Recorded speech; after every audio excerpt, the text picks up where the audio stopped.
नमस्ते दोस्तों। कोलकाता के कालीघाट में सन्नाटा है, लेकिन दिल्ली के भाजपा मुख्यालय में ढोल नगाड़ों की गूंज। वो बंगाल जिसे ममता दीदी का अभेद किला माना जाता था, आज उसकी दीवारें ढह चुकी है। 34 साल के वामपंथी शासन को उखाड़ने वाली दीदी को आज उनके ही गढ़ भवानीपुर में हार का सामना करना पड़ा है। यह सिर्फ एक चुनाव नहीं, एक ऐतिहासिक राजनीतिक भूकंप है। कैसे भाजपा ने 3 से 77 और अब 207 सीटों का सफर तय किया। केओ टीएमसी का 60% मंत्रिमंडल ताश की पत्तों की तरह बिखर गया। आज के इस वीडियो में हम बंगाल की इस नई राजनीतिक हकीकत को परखेंगे। सबसे पहले आंकड़ों पर नजर डालते हैं। पश्चिम बंगाल की 294 सीटों में से बहुमत का आंकड़ा 148 है, लेकिन भाजपा ने इसे पार करते हुए 207 सीटों पर कब्जा किया है। वहीं 221 में प्रचंड बहुमत पाने वाली टीएमसी महज 80 सीटों पर सिमट गई है। वाम दल और कांग्रेस का सूथड़ा साफ हो चुका है।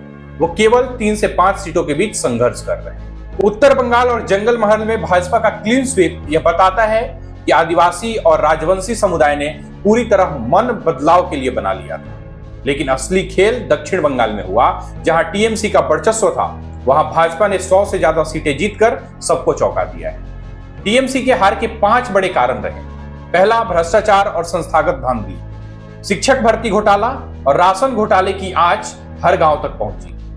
कट मनी का मुद्दा जो 2021 में शुरू हुआ था, वो 2026 तक टीएमसी के लिए गले की फांस बन गया। दूसरा, संदेश खाली और महिला सुरक्षा। संदेश खाली की घटनाओं ने टीएमसी के महिला रक्षक वाले नैरेटिव को पूरी तरह ध्वस्त कर दिया। जो महिलाएं दीदी की सबसे बड़ी ताकत थी, इस बार वही सबसे बड़ी विरोधी बनकर हुई। तीसरा, 91 लाख वोटरों का मुद्दा। चुनाव से ठीक पहले 91 लाख फर्जी वोटरों के नाम मतदाता सूची से हटने का मुद्दा भाजपा ने जोर शोर से उठाया। विपक्ष ने इसे लोकतंत्र की शुद्धि कहा, जिसे टीएमसी का चुनावी गणित बिगड़ गया। चौथा, बेरोजगारी और पलायन। सोनार बंगला के सपने के सामने हकीकत यह थी कि बंगाल का युवा काम के लिए बेंगलुरु और दिल्ली पलायन कर रहा था। भाजपा डबल इंजन सरकार का यह वादा यहां पर काम कर गया। पांचवा, मंत्रिमंडल का पतन। यह अविश्वसनीय है कि टीएमसी सरकार के 60% से ज्यादा मौजूदा मंत्री अपनी सीटें हार गए। यह स्पष्ट रूप से सत्ता विरोधी लहर का संकेत था।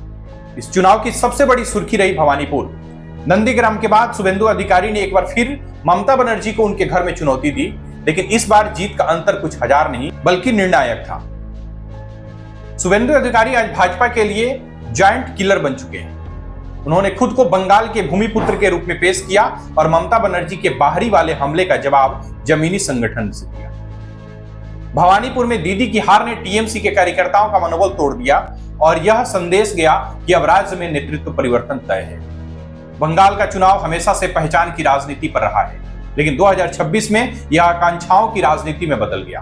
पहली बार वोट देने वाले युवाओं ने लक्ष्मी भंडार जैसी योजनाओं की बजाय आईटी हब और इंडस्ट्री को चुना। मुस्लिम वोटरों में भी सेंधमारी देखी गई। सेकुलर फ्रंट और वाम दलों के कुछ क्षेत्रों में मजबूत होने से टीएमसी का पारंपरिक वोट बैंक बढ़ गया, जिसका सीधा फायदा भाजपा को हुआ। तो क्या अब बंगाल में सोनार बंगला की शुरुआत होगी? 207 सीटों के साथ भाजपा के पास पूर्ण बहुमत है। अब चर्चा है कि मुख्यमंत्री कौन होगा। क्या शुभेंदु अधिकारी को उनकी मेहनत का फल मिलेगा या दिल्ली कोई नया चेहरा चौंकाएगा? ममता बनर्जी के लिए यह आत्ममंथन का समय है। 1 दशक से ज्यादा का शासन अब विपक्ष की भूमिका में बदलेगा। बंगाल ने परिवर्तन को चुना है और यह परिवर्तन आने वाले दशकों की राजनीति तय करेगा। आपको क्या लगता है, क्या भाजपा बंगाल की उम्मीदों पर खरी उतरेगी? कमेंट में अपनी राय जरूर दीजिएगा। मैं हूं निशांत कश्यप और आपको वीडियो अच्छी लगी हो तो सब्सक्राइब कर लीजिए।